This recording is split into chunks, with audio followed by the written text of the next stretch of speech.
All right. Are we on? Hello. Hello. Welcome, everybody.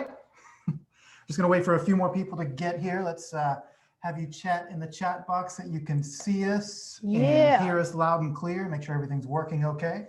Tell us where you're from. Are you going to bring that close to you? Yeah, that makes more sense, huh? Now that I have this. Here. Oh. Welcome, everybody. Man, it's a full house. Yeah. Kermit, what's up? I see y'all. RJ, New Orleans. Tracy, hey. Daniel, what's up? Sup, y'all? Vanessa, thank you.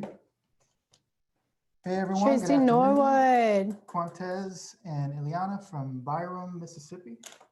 Hey, Regina. Sarah from New Orleans. Cool. Nice. It's a big crowd. Going global. We just set up some new mics, so let us know if you can hear us loud and clear too. Can see and hear you guys. Happy to Tammy be here. Anderson Brown. All right. Welcome, welcome, y'all. Let's wait a few more minutes just to get everybody in and settled. Hopefully y'all are in front of your computers, of course.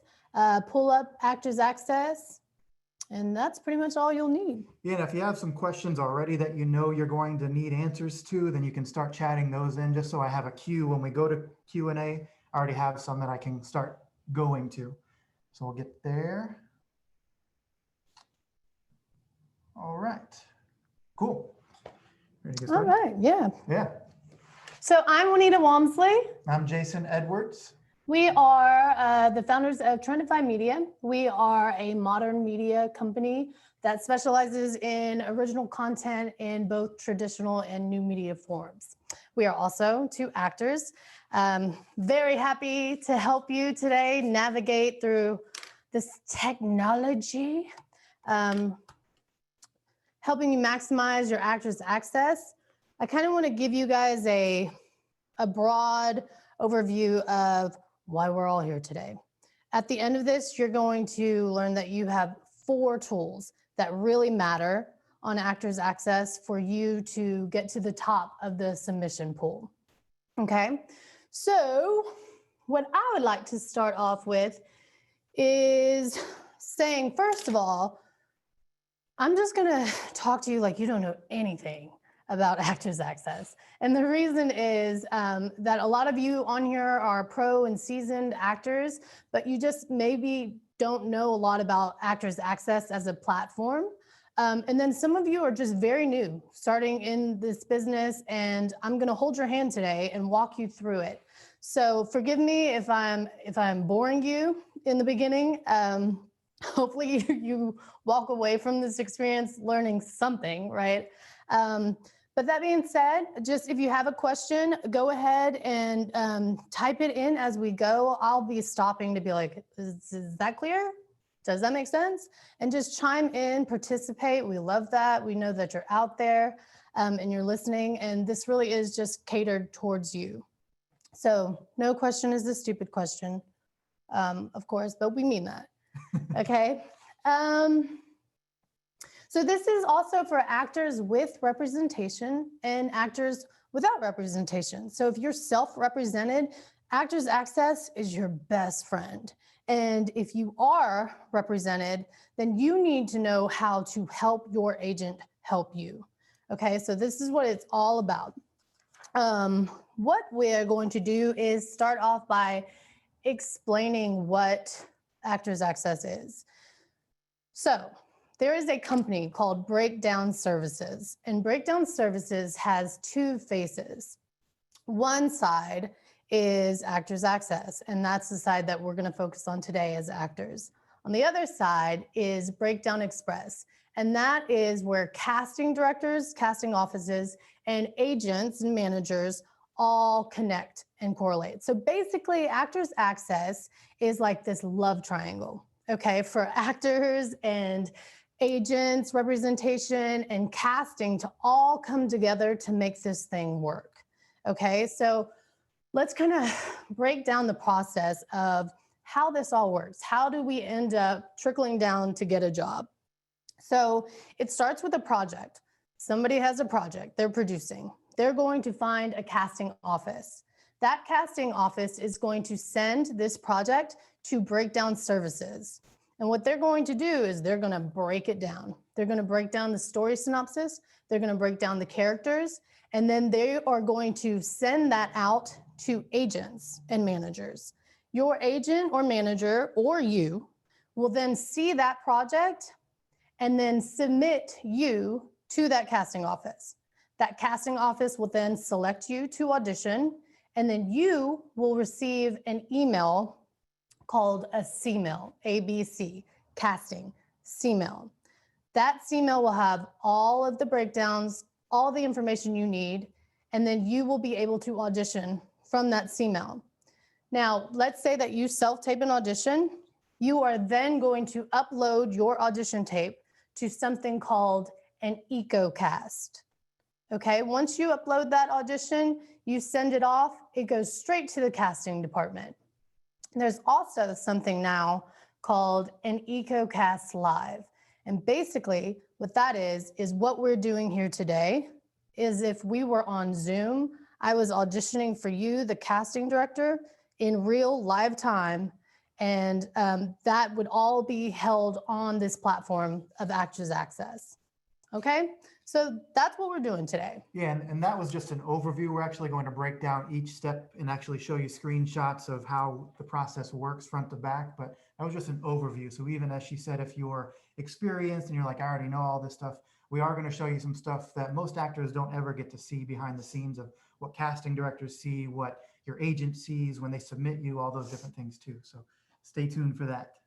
Yeah, so let's give you a little brief history on Breakdown Services. And I'm only really telling you this so that you can be thankful for technology, because if you're like me, you're always complaining about it. But the truth is, this is so much easier than it's never been easier to be an actor. So I want to show you what it was like then. So what did I wrote down the date. So Breakdown Services was founded by a man named Gary Marsh, and it was in 1971. So back in the day, they didn't have the internet. This man would literally go to every studio, hand write the breakdowns, hand deliver them to these agents, and then actors would have to go to the agent's office, pick up the breakdown, write it down, get their sides, and then audition like that. So, y'all, we're really lucky. That's the only reason I told you that. Okay. All right, let's get started. Okay. So what we're going to do is we are going to open up an Actors Access account. Now, I'll say this, just to get started. If you have representation, then you know that you don't have to purchase an Actors Access account because your agent has that for you. So if there's ever a breakdown or anything that you want to be submitted for, you do not have to self-submit. You could just contact your agent and ask them, hey, submit me for this. But for those of you out there who are self-represented, this is going to be your main tool on how you can submit yourself to jobs. Are they seeing my screen, love? Yep. Okay, so I'm going to log out of here. I already did. Oh, you did? Well, that's me. You're Hey, logged that's out, but you have me. to set up a new. I'm going to register. We are going to go down here to this beautiful green button and register. Okay, so if you can register for a Facebook account, you can register for Actors Access. We are not going to go all the way through this, but I want to show you how easy it is. The main thing that we're going to talk about is the two different types of accounts that you can have. So to have an Actors Access account is totally free. You can go on there, you can scroll, you can shop for jobs all day long, totally free. You can look at what's out there and have a profile for free. If you are going to submit yourself regularly, they have an annual subscription for $68 a year.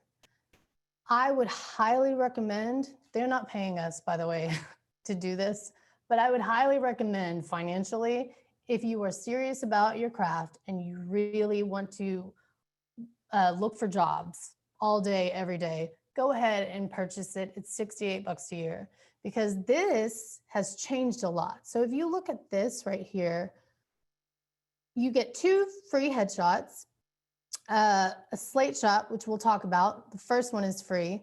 The sides, you have to pay $1 per page for sides. $2 for the submission, meaning once you send off all of your headshots and everything you are to submit yourself to a role, $2. And then any media that you have is $3 per submission. So at the end of it too. So if there's multiple scenes and they want 5 different things uploaded, that's $15, almost $20 that you're paying for one submission. So if it's 1 page long, if Yeah, it's right. 1 page. So go ahead. It's definitely worth it because if you get the annual subscription, you can just send away, just a numbers game, right? You can just shoot. If you have an agent, as she said, though, you don't have to pay this annual fee. It's already covered. So you don't have to pay for submissions and things like that afterwards. And that's only if you go through your agent. Correct. So if you're somebody who's like, look, my agent's not really submitting me or working for me for some odd reason, you can go on there. And if you submit yourself, self-submission, you still are going to have to pay one way or the other. So just go through your agent. Okay, so let's register. I am 13 years or older. So first name, what's the name on there? Andrea. And then last name, Williamson. I don't know, there might be an Andrea Williamson on here. Usually it works with 2 names. We'll just put in do I have to do all of this, you think? No, I don't think so. Just Yeah, scroll okay. down and show all the fields. So same basic things, create a username, create a password. I will just say this, being someone who tapes a lot of actors and coaches a lot of actors, make sure your password is pretty easy and go write it down. Make sure you keep account of it because it's your Actors Access account. I don't think anybody's really going to break into it, but just remember, make sure you know it. You don't want Just that to help last minute everybody. panic when you need to be on a EcoCast live and you can't remember your login. Right, We've and you're been on there somebody before. else's computer. Just agree to the terms of service. You would save and continue, and you would be online. You may I have to think- confirm. It's been a while since we set up our accounts, but you may have to confirm it. But then she'll log into her actual account, so you'll see what happens after you've completed this step. Yeah. Okay. So let's play pretend as we do as actors. Okay. So I'm going to get out of here. Go through this stuff. Should I just go back one more? Yep, one more. And okay, bam, I'm logged in.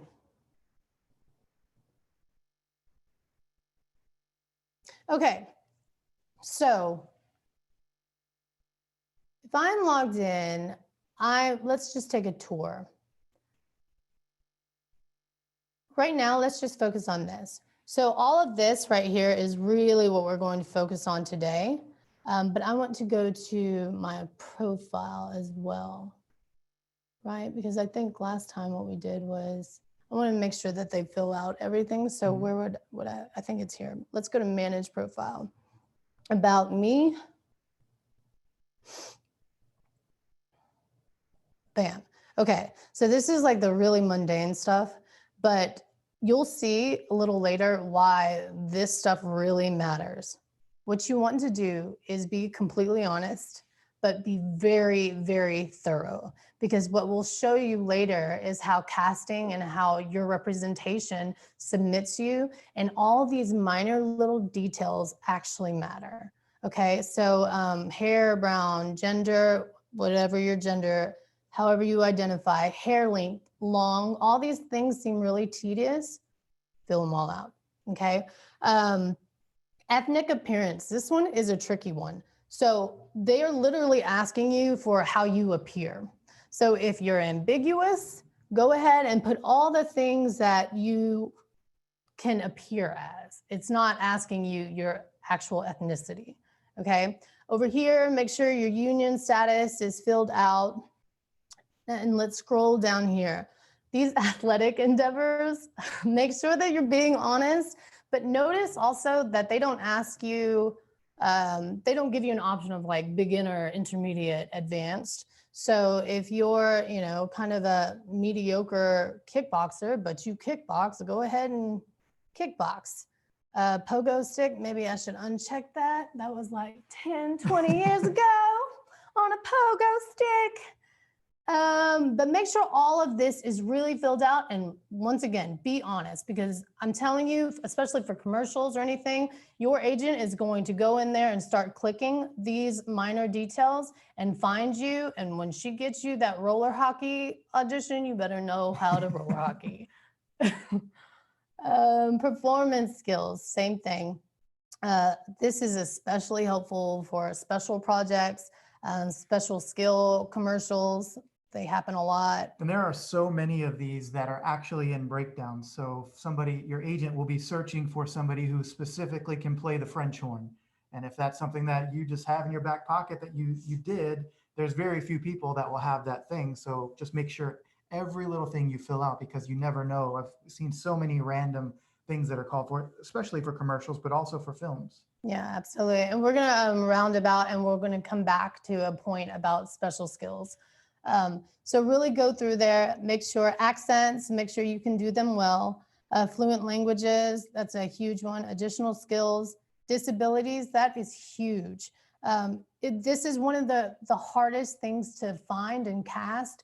So please, like, you know, if you have anything like that, do not be shy. Don't think that it takes away from you. What makes you unique is what makes you marketable. Okay, so we're going to go through all of this. You can go through all of this on your own time. Make sure that you save.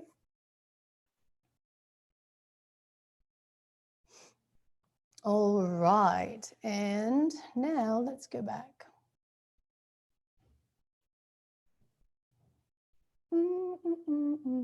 And you know what, if you are a brand new actor, just entering the game, if you'll put that in the comments, Jason can kind of see, we can kind of know, engage where we want, how fast we want to go and what we really need to spend time on. Okay. Let's go into edit resume. Thank God for Actors Access resume. Your resume is never going to be easier to do than on Actors Access. If you have spent time, I don't know, space tab, all that jazz, the 3 columns, this is the easiest thing. And the best thing about this is that you can always print it and it's easy to email. And when you email your Actors Access resume, you also give them access to all your reels and your photos and all that stuff. So they get a whole package. Okay, so let's say that you are just starting and you are going to just insert. And I would start with television. I know mine starts with film. Some people say you start with your strong suit, I guess, but TV, film, and then you can do theater down below. But this is, we're kind of focusing this on actors for film and television. So television, let's say I wanted to do television, and that is just going to be a header by itself. I'll just click header. And now I can move this up and down. I can switch it. I can add something here. Film, I think last time we had questions on, you would put the project, and then the role for film, television would be supporting lead, for television would be co-star, guest star. You would put the type of role, and then for film, you want to do the director. And then for television, you want to do the network. So I'm finished with that. I can, let's see, do another one, and so on and so forth. Feel good? Yeah. And these are, like you said, very easy to move around. So you can, I always just, as I get a new credit, I'll put it on the top and you can move them around. If there's something that's really significant, like you worked on NCIS and that's a recognizable show, then maybe you want to keep that towards the top a little longer than than a short film that you did or something like that. True.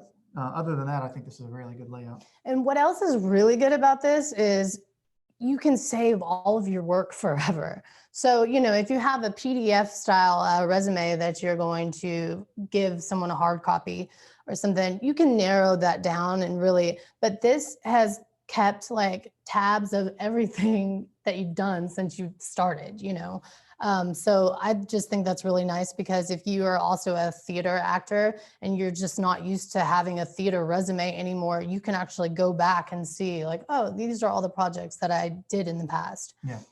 A common question we get too is, should you put background work on your resume? What are your thoughts on that? I think that there is something, I know that we have different backgrounds when it comes to background work. I think that if that is all you have, then absolutely put that I have been on set before. I'm someone responsible who shows up, and I've been on set before. I've been in the environment. So absolutely. But I do think that once you start really getting credits, that those things can move out. And more important than background work to me, if I'm looking at someone's resume, is training. Yeah, and I would say with background work, I typically recommend not putting it. So I'm opposing thought, but I also say, if you are going to put it, just don't embellish what you actually did. Don't say you worked and you were a role on a show when you were just part of the crowd and you weren't a SAG paid role there. Right, because they're going to be like, let me see your reel. Yeah, especially where it burns you the most is when you put background work on a show that you then get an audition for later on, and then the casting director either A, thinks they somehow booked you on it before, so you can't work on it, or B, they just think you're lying because they know they didn't book you on it. So either way, it burns you. Yeah. What might be smart? My background isn't with a lot of background work, so I don't know. I didn't start out that way. But what would be smart to me is under your skills on your, as a new actor for your resume, it's going to be really heavy with training and then your special skills. And so under special skills or training, I would put extensive background work in these films. I think that'd be a good place to put it. Mm-hmm. So it's really clear what it is. All right, let's save this and move on. Any questions on that? Any questions on resume? Let's see some of these comments here. Andrea says, can I use my phone with Actors Access today? Yes, for the most part, you can check auditions and you could submit yourself and things like that. Uploading resumes, reel footage, stuff like that, you're probably gonna have to do with your computer. You can check a lot of things with your phone. Oh, that's a really good question. You know what else you can do is you can get text messages about your auditions now. I like it. He didn't like it. I like it. That on your phone, you will get a CMail notification as a text message. Let's see. Regina says Quantez is still new, but has been taking acting classes, did land a non-paying role in a short film. That's where a lot of people start. So that's awesome. Congratulations to Quantez. Let's see. Andrea says old actor, but just moved to USA, so new to Actors Access. Cool. Nice. So thanks for being here. And then Mark says typically you don't put commercials on a resume, so it's totally okay to add commercials onto your Actors Access. If you don't have much on there, then yes, it's when you start getting a lot of film and television credits or a lot of theater credits, then typically they'll put the commercials available upon request or something at the bottom. But if you have a few of them, especially notable ones like a big national commercial, then I think you should put those.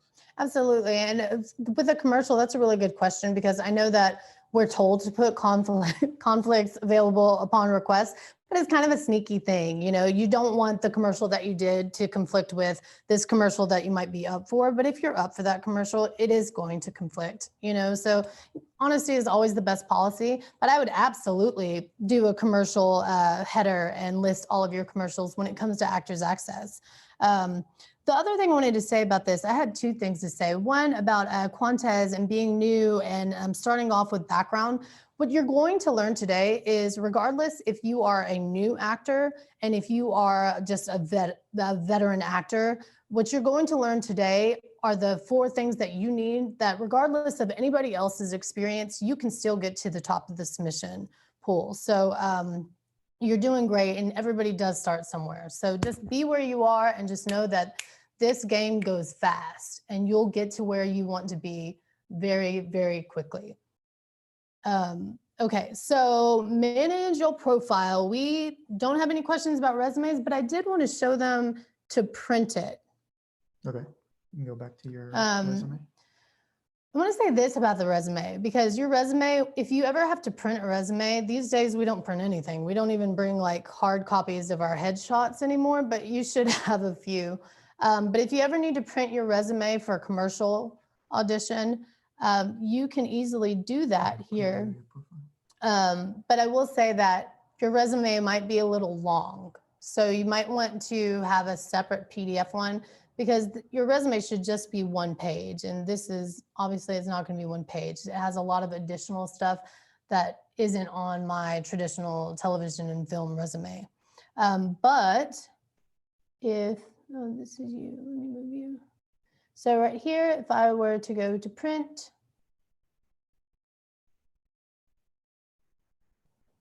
here it is, and it's also nice and neat, much better than what I can do on my own. So yeah.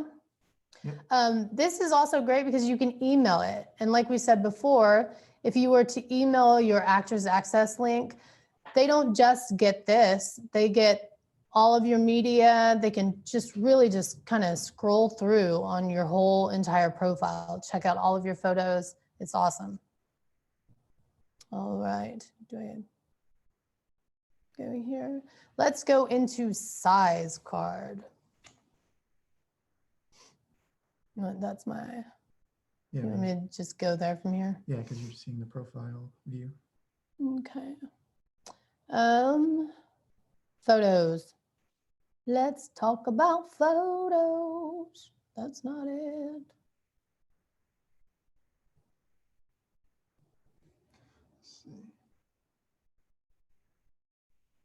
So uploading media, Andrea asked for uploading media or clips better than longer show reels. So we'll get to that in just a second, because we're going to talk about all the different types of media you can upload, and we'll answer that. Really good question though. Really good. Andrea with the good questions. Okay. So let's go into photos. So as we read earlier, you get 2 free photos. Okay. So what we would recommend is doing a theatrical headshot and then a commercial smiley headshot. Those are your 2 roundabouts. When you're first starting, you just want to cover your basics, you know, and just kind of get into the game. So don't worry about all this extra stuff that you're going to see here. It's your agent is going to use like 1 headshot of you anyways.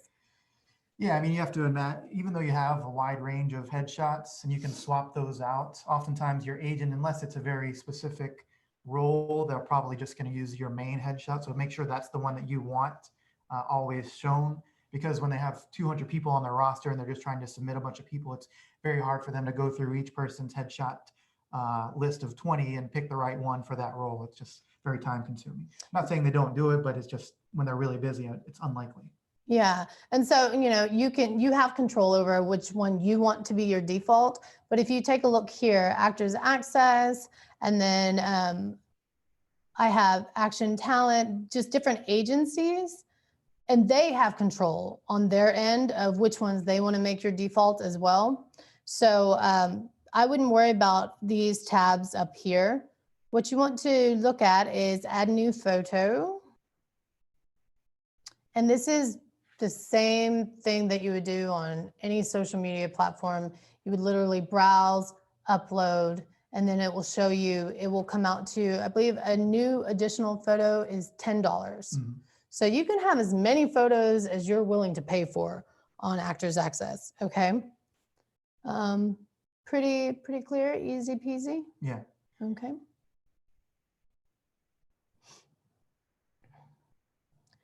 Now let's talk about, so we have our resume and we have our photo, and that is kind of the basics of everybody getting started. Some people don't have resumes on Actors Access, but what you want to know as far as the tools, you definitely need a photo, right? But go ahead and start a resume. And if you are like, oh, I don't have anything to put on my resume, then that means that you need to get training.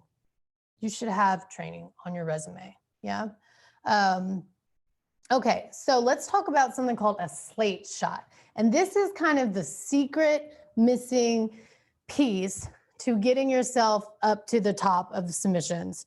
A slate shot is literally a 7-second max video of you saying, "Hi, my name is Wanetah Walmsley, and I'm blah, blah, blah, blah, blah." And Don't it, do that, but I mean, you let's- could, it's up to you, just keep it 7 seconds. I mean, mine aren't very serious, but what this is, y'all, is that we have to realize that Breakdown Services, Actors Access is a business. So you are getting rewarded for purchasing an item, a product from their company, right? So just look at it as like, let me show you an example. You absolutely do not have to do this. Okay, so here is a serious theatrical headshot. So I just did like a serious theatrical slate shot. I don't know if they're hearing that. Let's see. Well, but they saw it. Okay. I'll show them another one. Is it up? So this one, good old country girl. So I did a country girl slate shot. Let me fix this real quick. 1 second. Technical. He's the tech guy. Gotta love your tech guy. Well, what you worried about? That's fine. I'm just They wondering. don't need to hear my slate. It's awesome. I'm proud of it. Basically, I'm 5'4". That's what it says. And then I have another one, right? So I have 3 slate shots. So you might be wondering, like, why does she have 3 slate shots? And it's because I have 3 slate shots on each headshot that gets used the most. So hit up your rep, or if you're self-submitting, ask them, which headshots do you use the most? They'll let you know. I guarantee you it's like 1 or 2. Those are the ones that you need to attach your slate shot to, okay?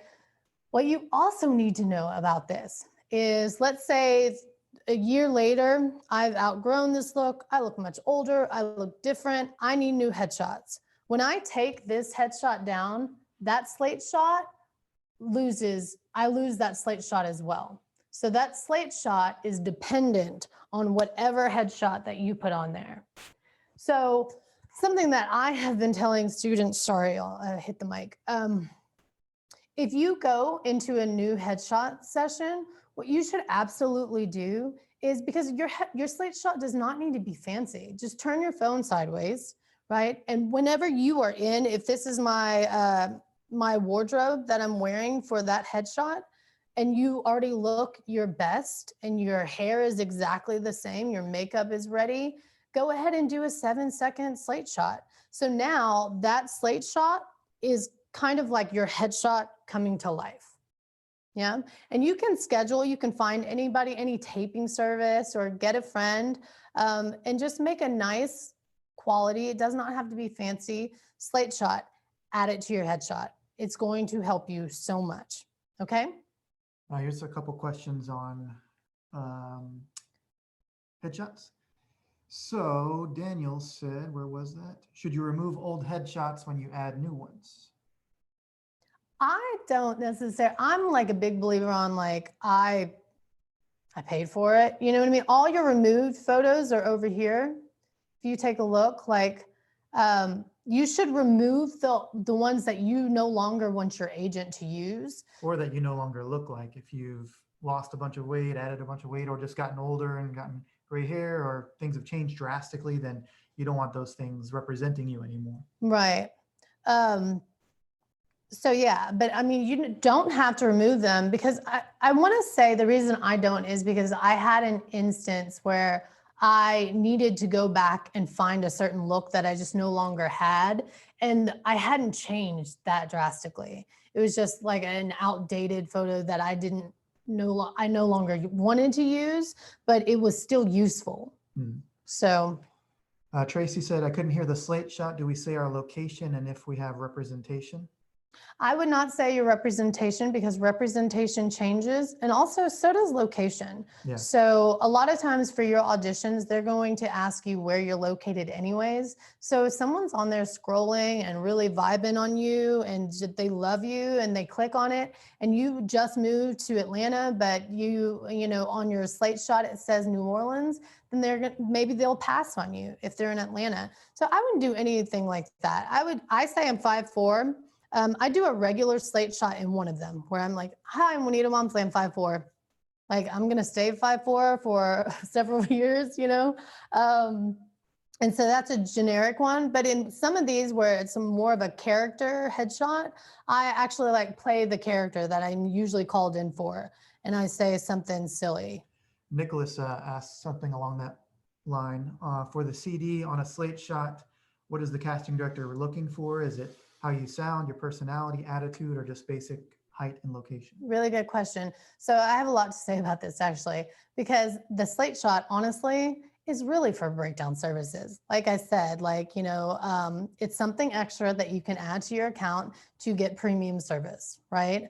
But, and as a casting office, there's so much that comes from your voice and your personality and the way you carry yourself and seeing someone's energy on camera versus just a stiff photo.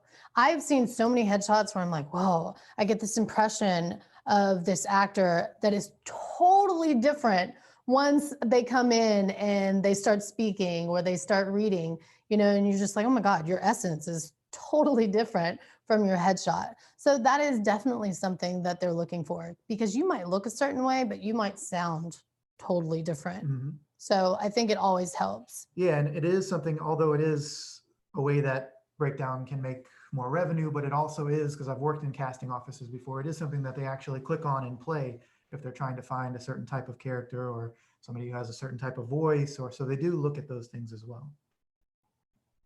And I will say this too about your slate shot, you know, and I might have mentioned it, but if it's a commercial like happy headshot that you're attaching the slate shot to, say something bubbly and happy and be your commercial best self. But if it's a dramatic headshot, then I would have a more serious tone to my slate shot as well.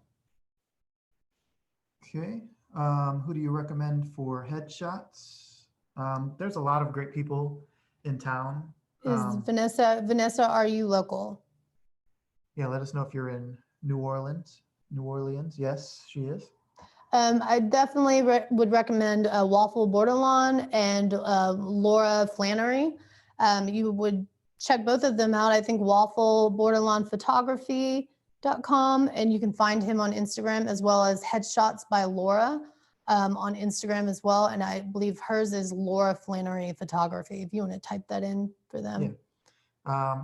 There's a ton of great people in town, so just check out their work. Make sure that if you do get headshots, that it's someone who does film and television headshots, not just somebody who can take great photos or does wedding photography only and can also do a quick shot for you, because it's a different style and it pops a different way. So just make sure you're going to somebody who has done film and television headshots before. And always choose somebody that you vibe with. You know, because when you're during a photo shoot, you want to be really comfortable, you know, and you want to have fun and just like have a really great experience, because that moment is definitely captured. So if you like the look of, say, like Laura's, you know, over Waffles, but all of your friends are going to Waffle, then, you know, just be true to yourself. It's about your personal preference. At the end of the day, you should be really proud of what you're submitting out there into the world. All right. Cool. I see a lot of questions about demo reels and clips and things, so we're going to be moving to that in just a second. Do you guys have any questions about photos before I move on to this, or slate shots? Or resumes. Margaret said, under training, should we indicate the length of the training, as in 1 year, 6 weeks, 1 day? I haven't really seen that often. I will say this as a coach. If you have taken a workshop from me, I would not want someone saying that they trained with me. So if it's a one-day workshop, I would list that just as in respect for the coach and in honesty for casting. I took a one-day workshop with this casting director. But if you studied for a very long time somewhere, you know, and you're proud of that and you want them to know, like, I had thorough training, I would go ahead and list that. It's not going to hurt you. But I think more importantly is be really specific about the type of training that you received. So, you know, acting consists of a lot of different training, a lot of different methods or forms. Was it on camera training? Was it audition technique? Did I do a scene study, cold reading technique? So make sure that you're really specific. Yeah, I do know several people that I've trained with, they get very frustrated when somebody pops in the class one day and then they hear that they have been training with them, even though it's only been one class. So yeah, I agree. Yeah. All right. Can I move on? I think so. If you have any other questions I missed, because there's a ton of questions coming in, just retype it if you don't mind, and then I'll make sure we answer it. Sweet. So I am going to go to our very next tool. Can I go to, let's do it this way. Let's talk about size cards before we get to media, because this is something, I'm not gonna lie, we overlook it too. Nobody wants to like spend a day going through all your measurements, but you really should, because the reason, especially for commercials, they always want to see your size card. And so to avoid time later telling you you're going to need to know this stuff anyways, so keep it up to date. Sit down, do it one time, and then, you know, just make sure if you're ever gaining weight or losing weight, just keep it updated, because once you book a job, you will receive not just commercial, but like film, television, you'll receive a call from wardrobe and they will want to know your sizes. And this is what's so great about this, because you can just email a size card. You just click on it, like, hey, let me email you the size card. You just email it just like a regular email. And now they have all that information. And some of this stuff is not going to change. So that's all I'm going to say about that, you know? Yep. Okay. Now for the final, manage media. So Nicholas says slate shot. So in addition to what you just said, it's like getting a VIP pass at Disney Park versus all the other people waiting in line for 2 hours. Almost, Nicholas. But yes, we love your attitude. We love the way you think. This is literally what we're teaching you today. So headshots, resumes, right? That's you're in the pool, you're in the back of the line with everybody else. Now you got a slate shot, you're coming up in the world. You're like in the middle. You're not quite to the top, it's in the front of the line, but you're almost there. Yeah. But now that we're here at media, now you've got a front row ticket. And real quick, Andrea said, thoughts on professional commercial pregnancy photos should you include for possible expecting mom roles? Like if you have a shot of... I think that's a good idea, but I mean, you're going to have to be... I don't think it could hurt you. I think that's one of those things that you need to put in your actors access thing or your agent. I know you have representation, so you could include it, but really they don't expect to hire, if it's a commercial, they might be like, we're looking for real pregnant moms, right? So that's a time, but it's a very time limited thing. You can have 9 months for that photo to be right. valid. You better hurry up and snap that shot. But yeah, I think it can't hurt you, but I wouldn't say it's required. And oftentimes for roles that in a film or television show for pregnant women, you don't have to be pregnant to do it, but it couldn't hurt to just have it on standby and your agent can forward it. Yeah, I mean, yeah, that's a possibility. It's definitely not. Sometimes I hesitate to say, well, it couldn't hurt, because sometimes casting, they're just really finicky. And if they see something like that and they just don't understand why it's there, they might have a bad taste in their mouth. But I mean, it could potentially, I guess, be challenging if they're unsure if you're still pregnant and it's like a heavy action role or something. So maybe if they scrolled through and saw that, you know? Well, I think, yeah, because I think this is, I love how we're analyzing this, first of all, but I think the only time that someone is really going to want you to be pregnant is for a commercial. So that is a limited time thing that where timing just needs to work out perfectly. But anything else, I really think that, you know, they're just going to stuff you. My very first job was a playing pregnant, and they stuffed me. So it wasn't required. All right, let's get into some reels and Okay. clips. So earlier, someone asked a really good question about reels versus clips. And so what this is, to break it down for some of you new ones, the reel is a collection of all of your work that you have done. So we will take a scene from all of your films and television, and you will have someone put them together for you to make one long, awesome reel. Okay, so once you have 2 projects, you have a reel. Once you have 1, you have footage to put on Actors Access, okay? The reason why Actors Access offers you clips, and the reason why a lot of us actors and casting like clips, is because they're short. And the fact is that you have to pay $22 per minute for any footage. What that means is that if I have a clip that is 1 minute and 1 second long, I'm going to pay $44. Okay. That is on a financial side of things.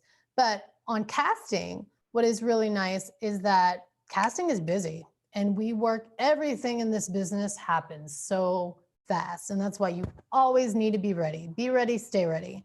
Casting is going through, and if you are a new actor to them and they see a whole reel and you've have 4 minutes of a whole reel, they're not going to siphon through it to get to the part that might be what they're looking for.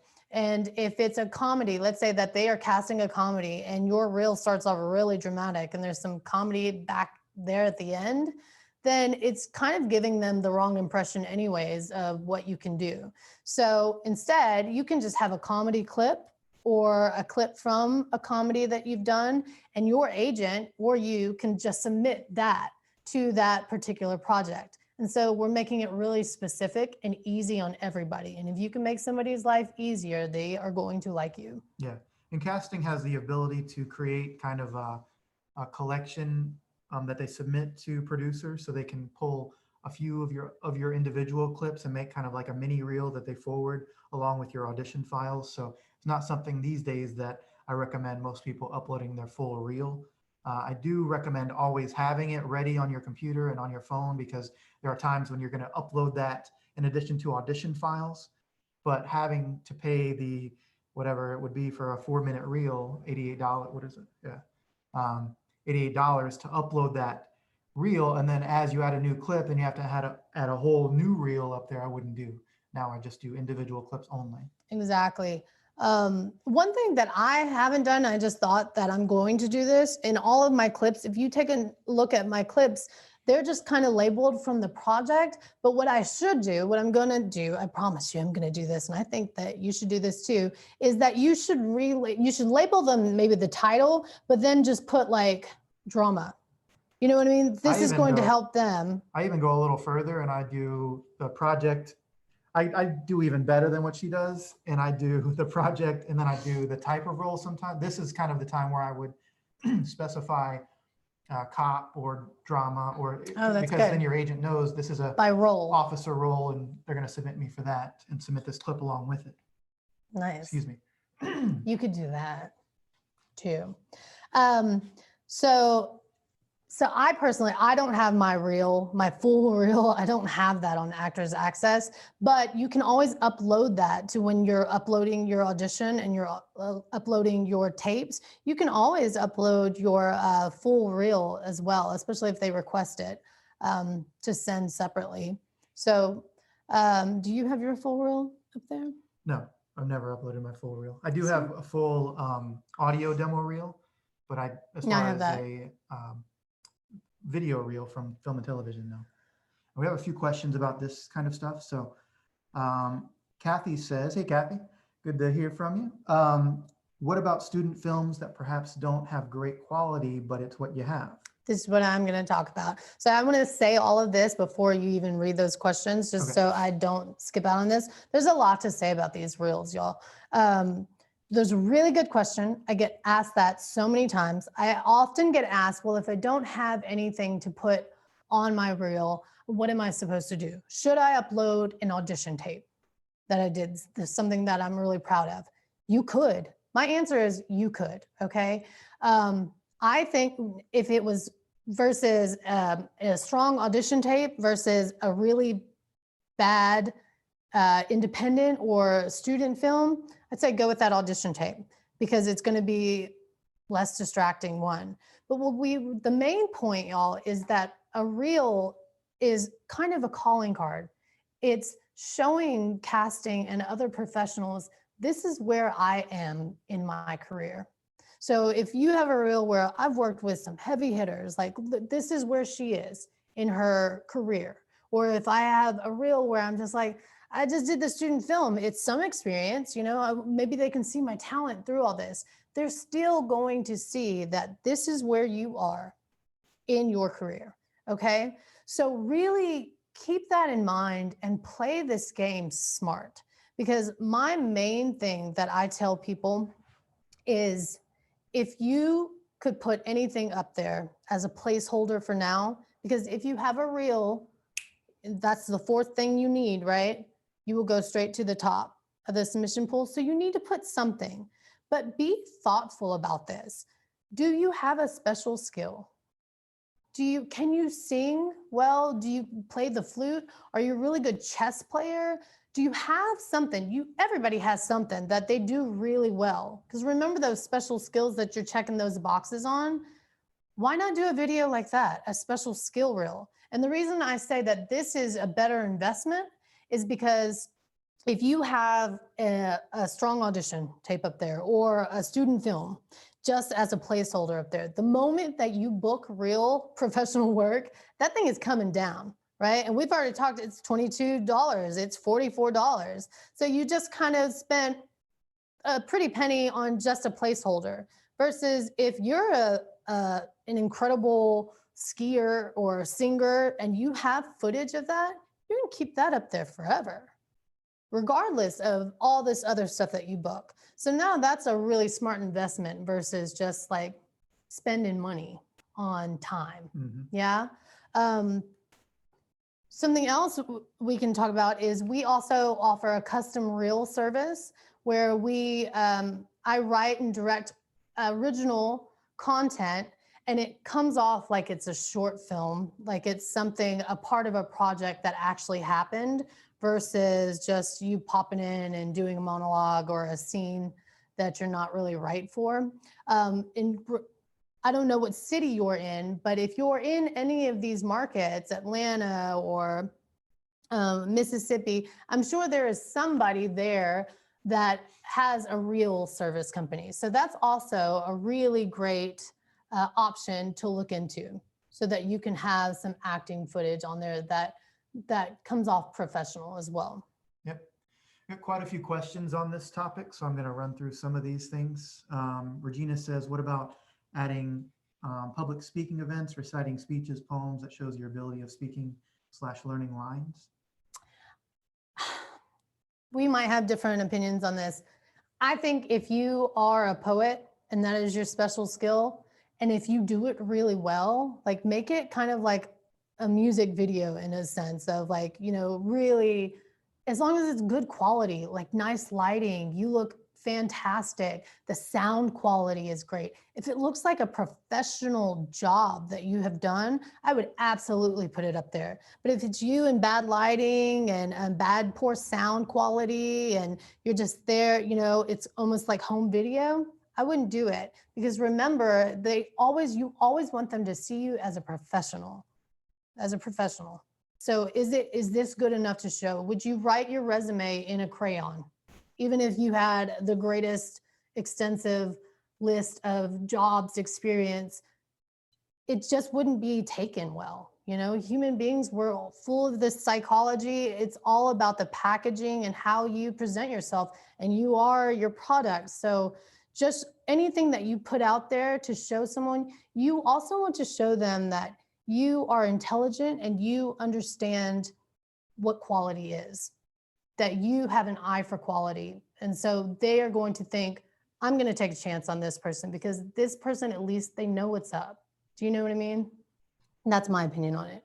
Yeah, I agree with that. I think if it's good quality, especially if you have nothing, then I would start with that. And then as soon as you get some other footage that you're proud of, then you can replace it. And just having something up there, I think is better than nothing as long as it's quality. It can definitely hurt you though if it's a terrible sound quality and terrible visuals. Another note on that is your reels, and this is something I struggled with at the beginning, your reels don't have to make sense. And what I mean by that is it's supposed to be a feature of you. So if maybe you did a student film and the other actor wasn't that great, or just this one moment sounds great, looks great, but the rest of it isn't, your reel can be comprised of different moments that just make you shine without building what happened before that. They don't have to know why you're doing this monologue. They just want to see how you deliver these lines. Does that make sense? He should do a webinar on making your own reel. Yeah, You should do that. Put it in the comments if you're interested in something like that. AE asked on the labeling of the clips, example, scorpion-drama-reporter. So important. Yeah, so I think on your resume, you don't put the type of role because they don't care. They just want to know supporting or lead or co-star or guest star. But on your clips, I think that's the time when casting or your agent is hunting for information that is going to support why you would be great for this new role. So that's an easy way for them to say, reporter, this is a reporter, bam, let me click on this real quick. It's just much easier. You want to eliminate the work for everyone in that space. So I think that's exactly how I would do it. And sometimes even on mine, if I've worked with somebody notable, then I'll even put like opposite so-and-so. If it's somebody really recognizable, just to entice them to click on and see that scene. But you don't have to do that. That's smart. That was a really great question. And I thought that you were asking about the labeling of auditions, and we'll get to that. But really good in paying attention to the detail of things. Yeah. Andrea said, I did a feature film, beautiful cinematography, but it's black and white. Should I include a clip still? Absolutely. Yeah. And there's many great films that are in black and white still. So as long as it sounds good, looks good, and you are proud of your work, then I think that's absolutely great. What is the standard going time on reels these days? 1 minute, 3 minute in between. I typically try to keep them 3 minutes or less. 4 is pushing it. I'll do 4, but over that, I try not to do that because I've seen casting directors clicking through reels and they're really just kind of clicking here, clicking here, clicking here. So they're not even watching the whole thing. So the shorter, the better. But if you have a lot of great clips, sometimes you just want to put all that in there. Yeah, I think that the clips from Actors Access has really changed that game. Because back then you were just like, you're trying to keep all of your work under a minute. And then as you go, it's impossible, but now that we have clips, I think that really kind of changed the game. So the shorter is always better with our attention spans.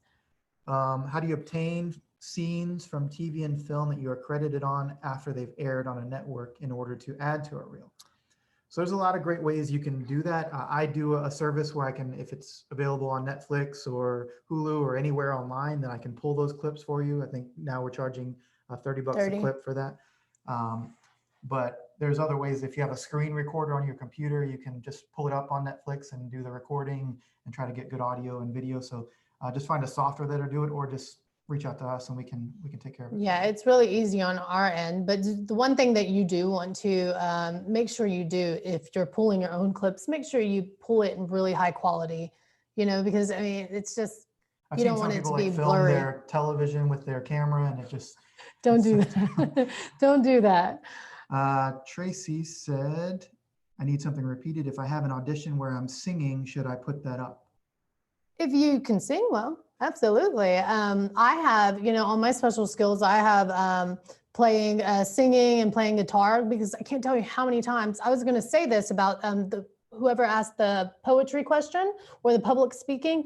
I mean, I've auditioned so many times for, oh, we need a folk singer who blah, blah, blah, blah, blah, or this is a public speaking scene, or even a poet. I auditioned for a poet who, saw a murder. It's not like, but you want to show them your skills. Absolutely. But, I want to say this too.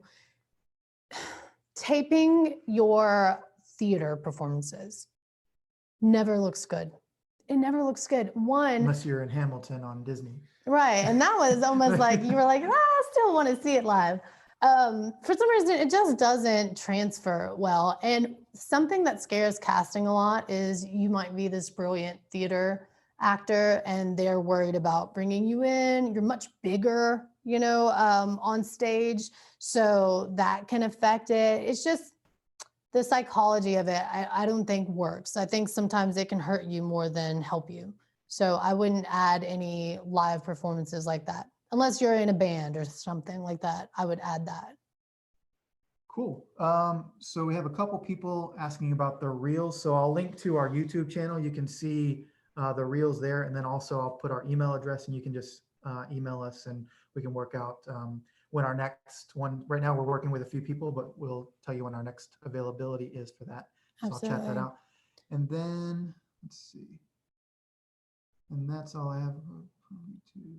So I just want to clarify the 4 things that are going to help you guys get to the top of the submission pool. And when we move forward, we're actually going to show you an example on castings side of things, of what it looks like on that side and how you can clearly see these submissions. Some of them stay at the bottom and some of them stay at the top. So remember that headshot and resume, you got to have that up there, right? But then your reel is going to put you on top of them. And then if you want to be at the very top, add a slate shot. So your reel footage is the most important. That's the most powerful piece that will get you higher and higher. Okay. But if you only have a headshot, a resume, and a reel, and somebody else has those 3 things and a slate shot, they're going to be above you. And then after that, it's all kind of random. But those are the 4 things. And that slate shot is so easy. It's you can do it for nothing if you really wanted to. Just look real good, turn the phone sideways, hit play, record 7 seconds, and put it up there. You know, and now you're at the top of the list. So I just want that to be very clear for everybody out there. So just give us a yes, or that's clear, that you know that those are the 4 things that you're going to work on to put up there so that you can be as competitive as you can be. Got it. Copy. Great. Thank you. Awesome. Is that everything on the Actors Access side? Slate shots. Yeah. Let's go to the other side of the moon. So we're going to shift now to some things that most actors never see, the casting director side, because we do have roles that we posted for a film that we're working on and a show. So you'll get to see kind of what casting directors see. And then we'll also show you what your agent sees when they submit you. So you kind of see the back end of what happens when you're submitted and what your agent does to submit you and all those things. Yeah. So we're going to show you everything that we just talked about, you know, you need to check all these boxes and you need to have all 4 things. We're going to show you exactly how that plays out right now. Okay, so we are on the casting side of things. Welcome to Breakdown Express. Okay, so I'm going to click here. Wait for it. This is one thing I want to point out too. This is just one role that we released, and it had almost 500 submissions. So that's another thing to keep in mind. And I've done interviews with casting directors asking like how many people are submitted. So this is just one role and almost 500 people. So if you don't get an audition for something, it's not always always you, but these things that we're teaching you today can help get you higher and higher on the ranking. So at least you have a better shot of getting an audition. These are things that are in your control: the resume, the headshots, the slate shots, all those things. Yes. And that's a good point to make, because, you know, you get tired of scrolling. Look, y'all, what if I just found like, okay, I'm just going to audition 10 people, we're really busy, and these 10 look good, you know, and there's 5 pages of this. So you really want to get to the top of this list. Yeah. And when we keep saying the top is relative. The top is the people who have done all of these things. They've done the headshot, the resume, the slate shot, and the reel. So you're not number 1 on the list, but you're in the top category of all those people. You'll see how many people don't have those things and how far down the submission list they are, because they don't have a reel, they don't have a slate shot. You're going to see it right now. right now. So let's look at this breakdown. Jamie's dad, 30 to 40 years old. We have an age range. All ethnicities, male. We have a gender. We have ethnicities. Fit and handsome. Okay. Long flowing hair, a plus, but not required. So there's very specific things that we are looking for. So right now, your agent gets this submission and they go plugging away on their end, right, to try to find people with long hair, fit, handsome, 30 to 40s, any ethnicity, male. Yeah. So, and this is what comes up. So when we say get to the top of the submission list, we mean the first to be seen. Yeah. That does not guarantee you an audition, right? So we can still go in and select, but this is what I really want to show you. Resume, headshot, reel, slate shot. All of these people at the top of this list have all four, okay? And so this is page 1 out of, I believe, let's scroll on downtown. 1 of 5, okay? So just to save us little time, let's go to 5 of 5. So this is the pool that they're at the back of the line in Disneyland. Love it. Okay, so now you might be way better. This guy, long flowing hair, right? He might be a better fit than the people at the top of the page, but I might never see him. Because now I want y'all to see, look down here, headshot, resume, headshot, right? I don't know how he made it. Look, he didn't have any of that, but he does. I think there's a glitch because obviously there's a photo there. But do you see how this is like the difference? Some of these people are much more qualified. They would maybe have a better audition, but they didn't get seen. And it's not an exact science because obviously there's people up here that have just a headshot and they're a little higher ranked. So I don't know if there's a timing issue of when they submitted, but definitely the bulk of the people that are at the tail end are people that are lacking those missing categories. Primarily the reel and the slate shot seem to be the most important factors. Yes, that reel, I think especially, and then that slate shot is just kind of the cherry on top. Like if you want to beat somebody with the 3, you know, the reel, the headshot, and the resume, then just add that little slate shot. And what could be happening, honestly, what I think is happening is that these are sometimes updated in real time. So at the time of submission, they might have not had everything and now they have something. But it's really interesting to see it on this side. And I will say Actors Access, there are so many different platforms out there that you can, once you become an actor, you're like, how do I get a job? How do I get an agent? How do I do any of this stuff? And then there's like Cast It Networks, you know, and this and Cast Me Now or whatever. There's all these platforms. Actors Access has been around. If you can only pick one, get on Actors Access. Even last night when we were going through this, we found someone who is not good for our role submission, but whose reel was incredible.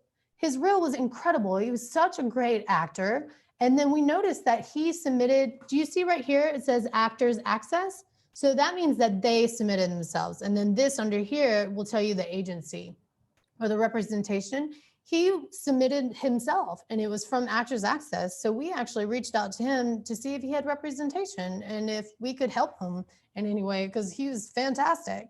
So you never know what's going to happen to you in this business, but you got to put yourself out there to play the game. Yep. A couple other things I want to talk about this. First, Tracy had a question about adding notes in the submission. We're going to get to that in just a second. For sure. Good job. But I want you to notice something about the headshots here because we talked about the importance of having a quality headshot, but casting directors are skimming through these things and they're seeing these little thumbnails. So your headshot really has to pop if they're going to recognize you and call you in. But number 2, if you have a great headshot and it's been maybe 2 years since you've had it, you still think you look the same, so you don't see the reason to update it. But sometimes casting directors get fatigue of just seeing your face over and over again. So sometimes some new headshot is the thing that reignites. Oh, what is that? Oh yeah, I forgot about them. So those things I would just always be testing those things. I know it's expensive to get headshots, so try to get several of them that you can do at one time and kind of interchange them out. But I think it's valuable to always be rotating and testing different headshots, just like if you're testing an ad that you're running in the paper or online, you want to be testing headshots to see what's getting you called in the most. That being said, I want to mention this. When you're an actor and you're starting out, and hopefully even now as a seasoned actor, you're still hungry, man, and you just want to work, right? But don't, you guys, be smart about everything that you do, because it's annoying. If you don't fit this breakdown, don't submit to it. There's on one of these pages, there's a young lady submitted herself to this thing, and it's just more work for them. You know what I mean? Be eager and be hungry and like take every shot that you get, but also be very calculated and respect people's time and their knowledge as well. You don't want to submit yourself for something that you're totally wrong for just for the sake of submitting yourself. You know, you want to be thoughtful, and you want to know that you want to let other people know that you're knowledgeable, you're self-aware, that you have talent. You know, just be really thoughtful, because I remember what it's like. I do. But I'm telling you, on this end, it's tricky. And so something like this guy could be an amazing actor, but this is not headshot, you know, it's just not. And so there's a difference between bringing in someone that's been procured by an agency who is definitely a professional. You learned about them, you were connected to them through another professional, than having an open casting call and bringing in people from the street. If that was the way that they wanted to do it, none of this would even exist, you know? So just be mindful of that. Tarina says, can you do headshots yourself at home to save on money? You can, but I wouldn't recommend it. I would say if you have nothing and just it's very tight, then I'd say that's a way to get started. But as soon as you can afford it, I would get a professional headshot photographer to do it, just because you're already paying to upload it beyond your first one. So you might as well have something that is going to be recognized as quality. And just it pops a certain way where casting directors is like, oh, I don't know who this is. I want to call them in and see what they can do. Absolutely. And, you know, I want to say this because as an actor, I'm so compassionate towards other actors who are just, you know, acting is expensive. I'm just going to say it.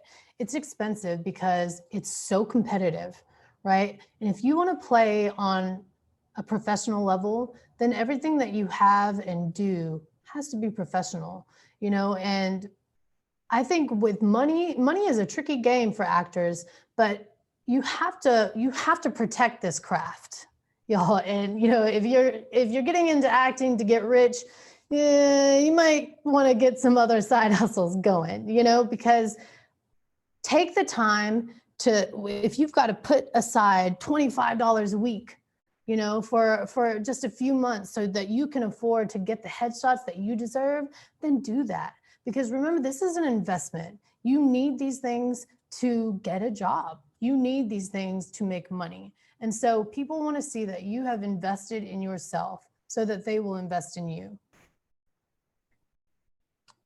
Let's see, I just realized I think I didn't chat to everybody. So I'm chatting out our link to our reels on YouTube as well as our email address here.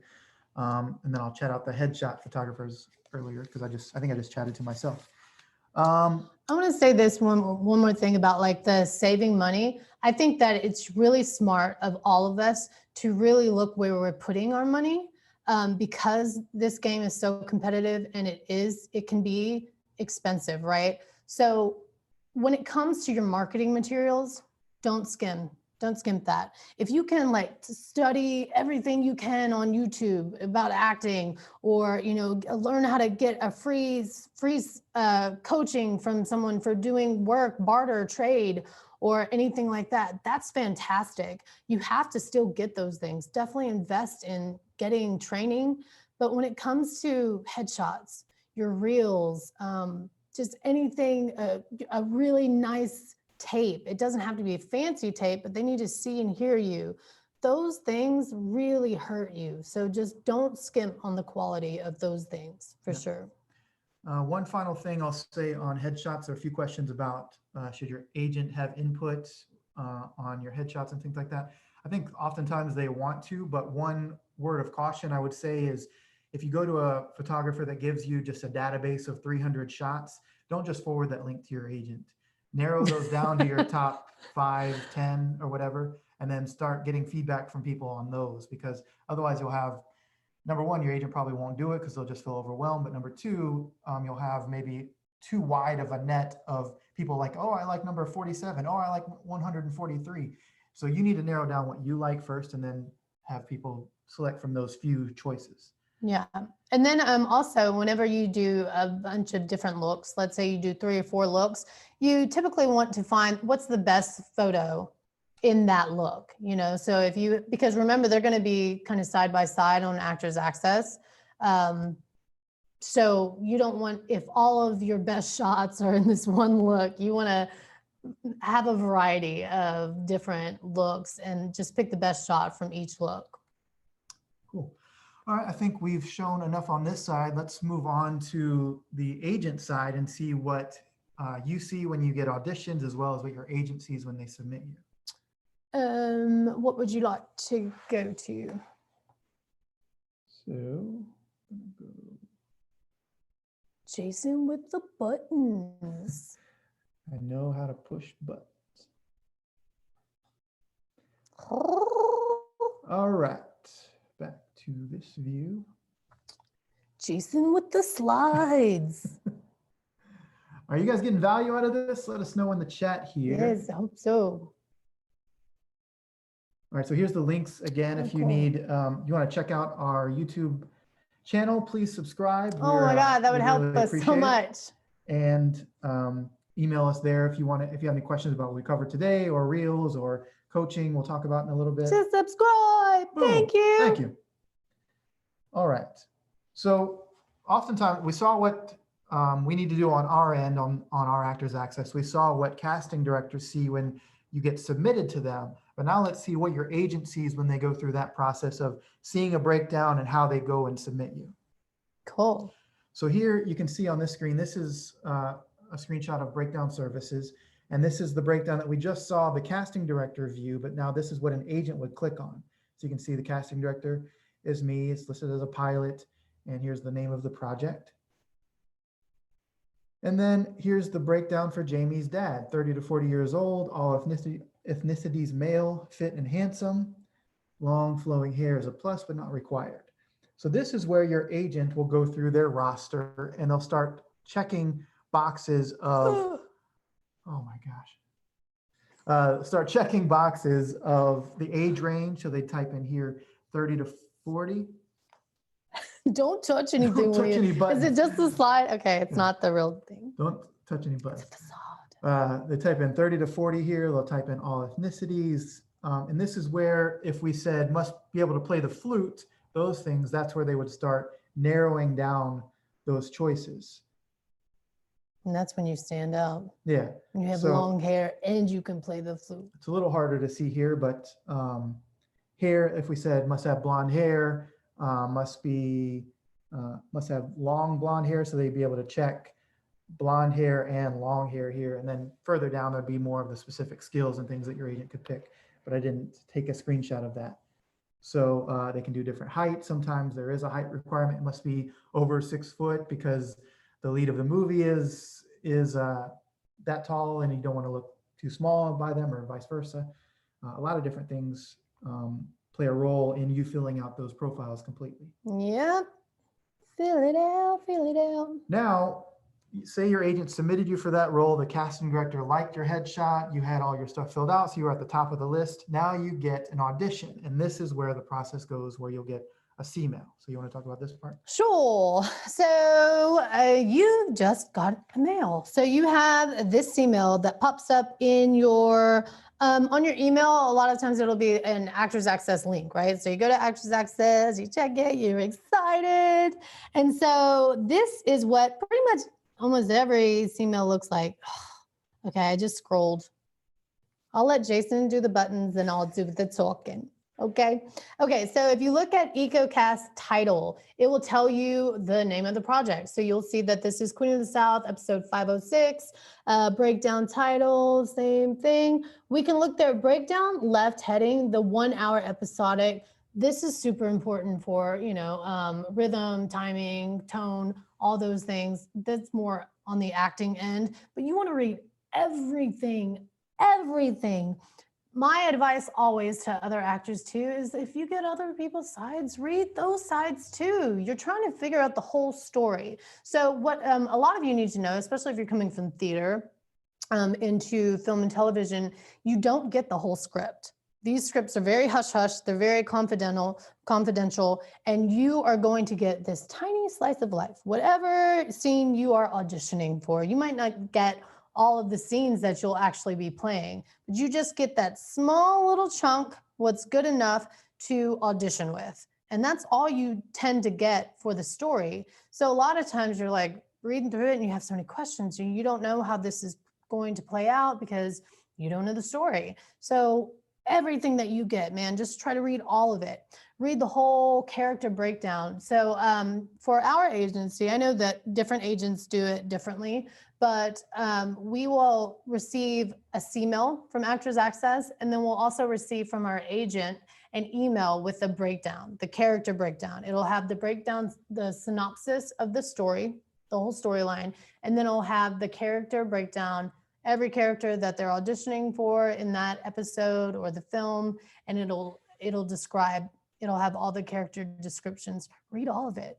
Read all of it. Yeah, and if it's a notable show, like something that's already been on the air and it's in season 5, go and YouTube different clips from that show so you can get the tone of the show and kind of see the style of it. Sometimes they're really campy, sometimes they're really serious and still and quiet.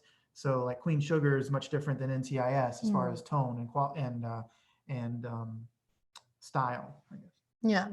And then, you know, you have the producers, director, writer, casting directors. So on our end, if you are in a smaller market like we are, the casting directors, you'll be able to see the main casting directors, not just the regional or the local casting director.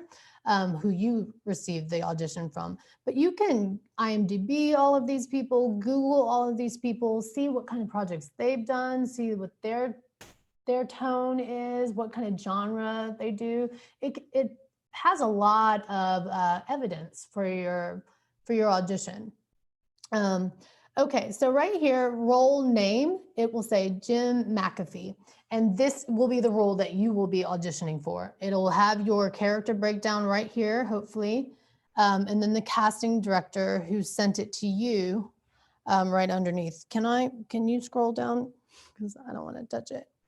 So this is 2 pages, but really it's, you know, it's a long scroll. And if you see here, these are all the other characters that are auditioning. So read all of that and you'll gain knowledge of the story. And then here, this will usually be where your sides are if they're not emailed to you separately.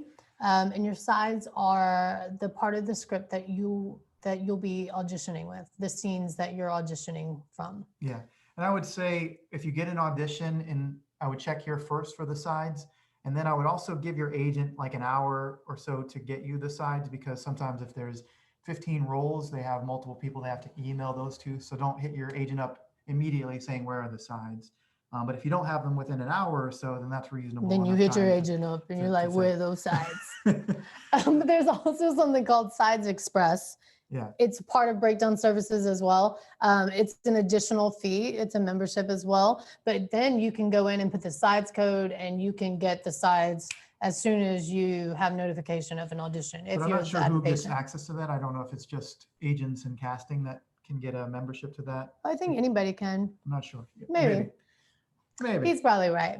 One thing I do want to say that kind of calls back to one of those labeling questions is right here, it says audition guidelines.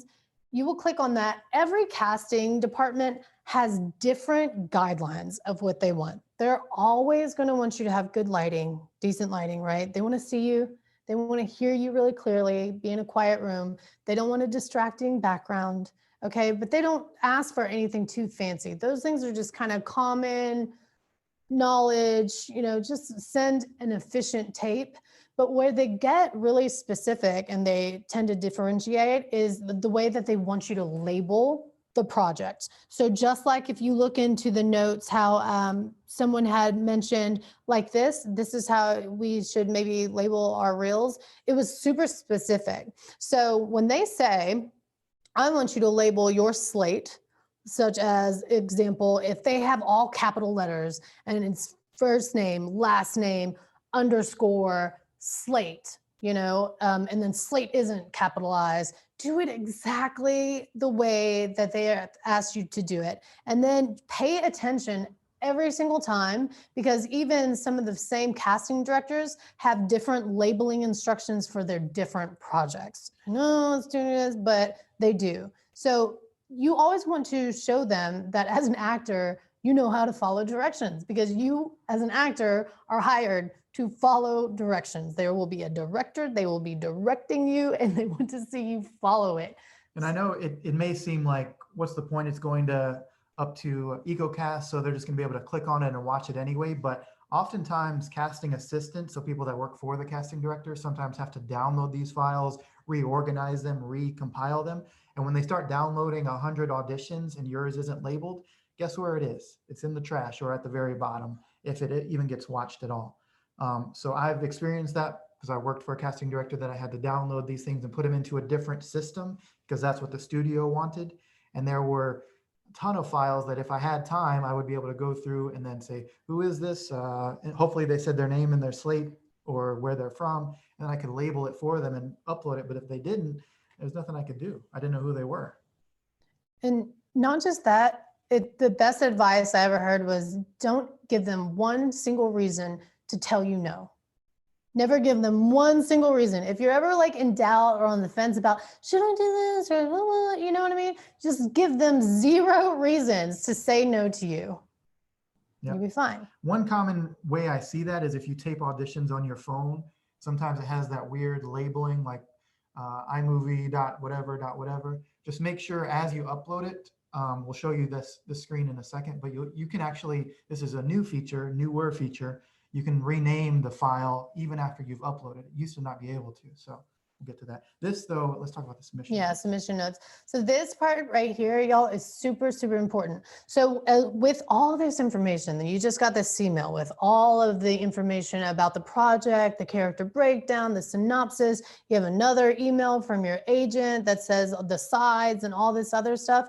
Now you open up the sides and you have all these long taping instructions. Read everything, because there are several casting directors who will say in the submission notes, we want the actor to state 1, location, 2, will you change your hair, 3, where are you based out of, will you work local hire, all these things that they want to know. And if you don't put them in there, it's just like the labeling. It's just cutting down the competition.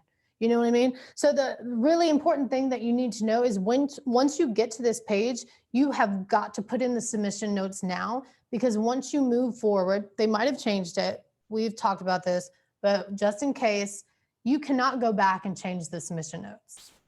So you need to make sure that you go in, you submit, and you put save submission notes. Yeah, that button is very important. Sometimes you put that in and then you click upload media and you haven't saved the actual note. So make sure you hit save. I don't know that you get a confirmation, so just make sure you hit it.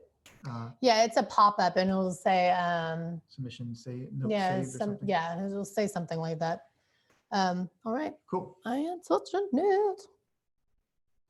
Okay, so now you've submitted your submission notes if you need to, and now you're on the page where you're actually going to upload your media, your audition files. So it's the same thing with uploading a photo or a video to social media or anything like that. You're going to click browse, you're going to find it in your desktop or your downloads, and just upload it. Actors Access will only let you upload videos 1 at a time. So it'll take a little time. Make sure you upload all the videos, your slates.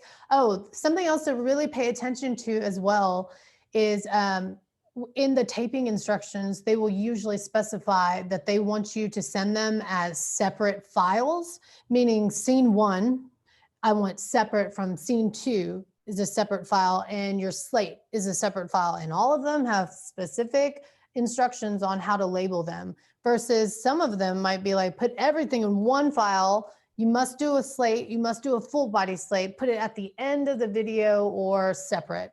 And then if they don't say anything about it, like, there are some casting directors that are just really lax and they don't say, they don't specify because it's going on to an EcoCast anyways, that they don't say anything about labeling or slates or whatever, then don't worry about it. It's like once in a lifetime opportunity to not worry about all the tedious things. Yeah, I would Just still do put common sense. some general labeling name, name dash role dash agency or name dash role, just something that has your name attached to that role at least.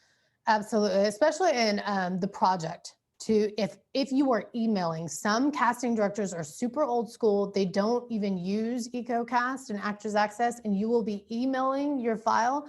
If you ever have to do that, make sure you put the project, because they have several different projects. Put the project, put the role, put all the information that you need. Yep. Yeah. So we're almost at the end, guys. So start chatting in your questions here, and then we'll wrap up and do a Q&A session for anyone that wants to stick around and ask anything else. So as you hit that browse button, that's where you'll access the media, and then you get to this page where you start uploading the files. Okay, and now they're all uploaded. And so you see my submission notes up here have been saved. I'm currently, by the way, we don't know this person. This came off of Actors Access. It came off of some site that did a demo. I'm not sure where it came we don't, from. yeah. Hopefully he booked the job. Yeah, exactly. Currently based in LA, I have no conflicts, March, blah, blah, blah. I'm over 18, all these things. So this is where it gets really good. So you can preview them. Make sure always preview your auditions. Make sure nothing weird happened through them, and make sure that the right tape got uploaded, all those things. But right here is really great because this is where you can rename your media. So all the way to the end, you have every opportunity to rename it. So you would click rename, this button would open up like this, and you go ahead, rename it however it's supposed to be, double check, and then click save. And it'll be renamed. And here's another thing that that you should know that you can do. You can move the order of these files around. So if I want to put, if it's scene 2, if my scene 2 is like better to me, this is what I do. If my scene 2 is like the best scene out of my audition, I'll put that on the top because that's what I want them to watch first. Scene 2, scene 1, and then my slate, my reel. I'll make sure that it's in an order that I have control over, or however you like, but you can reorder them. Yeah. And this is a time too, as we talked about, having clips on your Actors Access. But if you have a full reel that you think is pertinent to this role, depending on the casting director, but generally I've found it's been okay. I upload my reel oftentimes as an additional file to my audition file. So if they want it, they can use it. They have the ability to hide certain clips that they don't want to send to producers if they do want to forward your stuff. So I don't think it hurts, but don't take my word 100% for that. Just what I do. All right. You have good practices. All right. There's questions. So we got a lot Scroll up. There was something that we missed. Lena says, would a casting director send you mock sides so that they can see you perform, or a role that they may have you in mind for in the future? Yes. Well, it might not be for those purposes. That absolutely. During the pandemic, there were so many opportunities just to be seen by casting directors. But usually you will receive mock sides like 100% of the time, depending on the show. So if it was for like The Walking Dead, we never saw a real script ever throughout the whole production.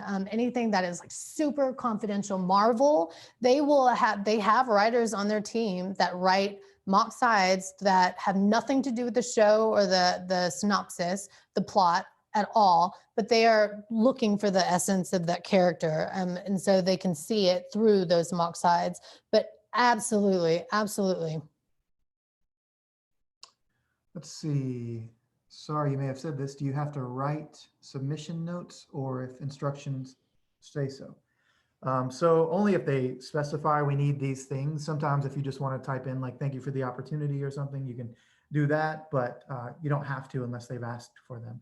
But just make sure there's sometimes a lot of different places that those instructions might land. They might not be on the actual EcoCast that you got. They might be an additional PDF file that you have to download and read through. So just be thorough in your process of looking to make sure they aren't asking for that.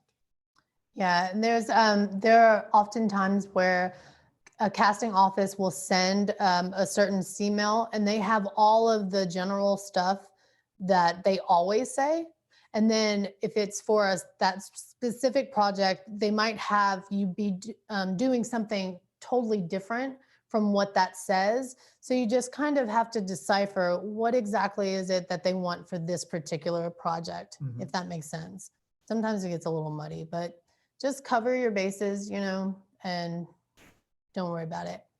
Tracy said, what about the initial submission to get the audition? Should we write anything? I think if you're submitting yourself, I've been to like a Raven Drummer workshop who does a lot of the Tyler Perry casting.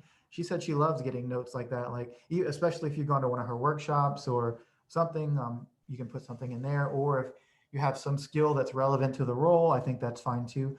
On the agency side, your agent can write notes for you, but you don't have the ability to put the submission notes in there. So if they do, they don't, I don't know. Yeah, they'll be like, just booked Queen of the South or anything like that to kind of help pitch you.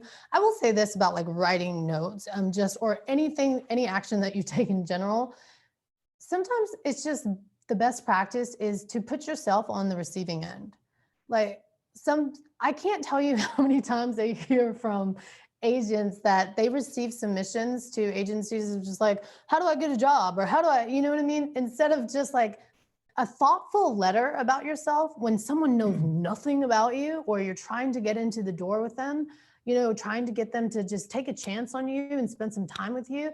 A thoughtful note or a letter about yourself, an introduction, goes a really long way. I mean, just picture if you were on the casting end and you have a new face or you have, an agent, you're an agent and you have some submissions and everybody's got a headshot and a resume, but they don't tell you anything about themselves. It's kind of cocky, you guys. So just be humble, be respectful and share of yourself and just always do it in a professional manner. And I really think that goes a long way. David said, if we're filming our slate shot at home with our camera and the casting director asks for a full body shot in the slate, do you prefer to film the slate medium and then add a full body shot at the end, or do you prefer filming the entire slate full body? Oh, I love these questions. It's from David.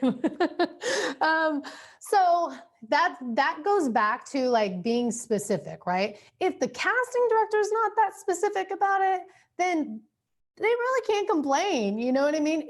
Trust me, when they want something done, they will be very specific about it. So what you have to kind of consider with these casting directors is that they are used to you coming into their office and having full control over what they do. So when they're typing out these, I want a full body slate, state your name and height, then give them, if you want to do a full body slate, just do it all in a full body and say your name and height. Or if, some of them say, do a close up and then we want you to zoom out. And you might not have that much room in your home. Just remember, they want the full body slate so they can see your full body. So what I used to do when I lived in a smaller space is I literally took a vertical, like a selfie picture. I would have someone take a full body picture of me on my phone, and I would attach that to the end of the video of my slate saying a close up and name and height. So really, it's just that do the best you can. They don't expect you to be cinematographers or to have these huge studio spaces.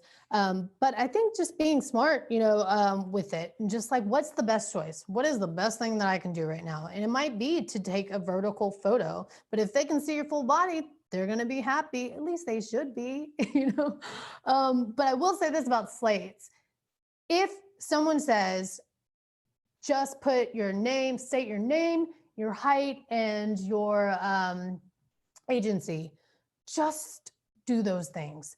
Like, this is not the time to be like, you don't have to be boring or sterile with your performance, right? But just always remember that they're busy. They're busy. And sometimes they get annoyed with all the extra fluff. So just the opposite of saying, sometimes a note goes a long way if you're trying to get in with an agent. the casting doesn't want to know your favorite color and, you know, what you like to do for hobbies and all those things. Like, just keep it really professional and sharp and short and to the point. Cool. Any other final questions, guys, as we wrap up? I didn't realize we had gone so long, but let's see. Go bigger on your video. Oh, I just made it Oh, thank full you. screen. Lots of good information. Thank you. I do the picture thing too. I've never had an issue. It works. Yeah. The only thing I would say don't do on slates is the slow like pan where you spend time in the midsection a little too long. Like a quick one, or just what I love to do is just a medium shot and then cut to a wide shot. Just do a quick little edit in iMovie or whatever. One more thing on slates, I think that is really important because, man, actors are tricky, man.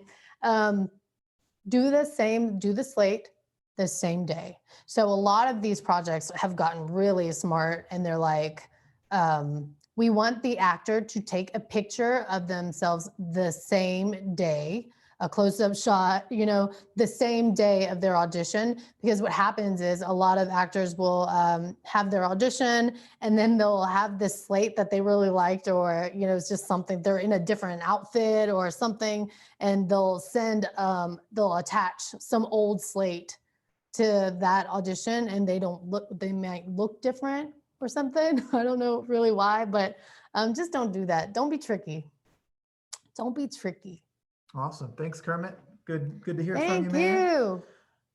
Cool. Well, I think we're going to wrap up then. This will be available on YouTube and Facebook and other places soon. So also check out the reels if you haven't already. The link is there. It's trendifymedia.com/YouTube. You can see all of our stuff. And then our email is hello@trendifymedia.com. And then if you're looking for just some weekly work, some kind of like ongoing class type work, Wanetah's been doing a lot of classes like that. So you want to talk a little bit about that? You don't have to do specific dates or whatever. But. Yeah. So right now, the only thing that we haven't booked fully is the Thursday night. So if you want to join, there are still some seats available. It's limited to 8 because it is a virtual Zoom class. Monday nights are full. I am toying with a weekend class just because there's been a lot of response about trying to get in on the weekends. So Saturdays are a possibility, but you can always email me at wanetah@wanetah.com or hello@trendifymedia. We will also be sending the recording with a follow-up email as well. So you'll be able to have our contact information. But Thursday nights will be a virtual group night, 7 p.m. Central. And right now, that is all we're offering. If you are interested in a weekend session, do send us a note. If I have enough interest and this class fills up, since Mondays are overflowed now too as well. So I would definitely look into opening something on Saturday. Yeah. Vanessa said you offer consultations on the acting reels. Yes, on not only the full program that she has where you do custom reels, but also if you just need a demo reel edited, then reach out to us and we can talk about editing reels from existing footage that you already have. So message us on that. And then what is the youngest age for your classes and what time? Well, it depends. If it's a private lesson, I take some very young, like youth actors, just kind of depending on just my own private basis. But I do not have a group youth acting class. I do have someone I highly recommend. If you want to shoot us an email, I will send that over and that will be virtual. We are looking to go back to in-person live workshops and classes, hopefully in March after I finish this next round of custom reels for some students. And that's what I love. I love to like just kind of be in the room and be connected that way. But hopefully virtually this will all work out. But yeah, just shoot us an email. I know that was kind of a vague roundabout thing. I don't have a group class for youth yet. All right, I just chatted out our email one more time, but thank you guys so much for coming. Hopefully you got some value out of this when we post it. We'd appreciate if you share it. And thank you for all of you who subscribe to our YouTube channel. We're going to be putting out a lot of different types of content on there. for actors and people in the creative fields, but also some other stuff outside of that. So, and also shoot us some feedback on what you'd like to learn, what you'd like to know. We'd love to help. awesome. Cool, guys. Bye. Thank you. Happy Saturday.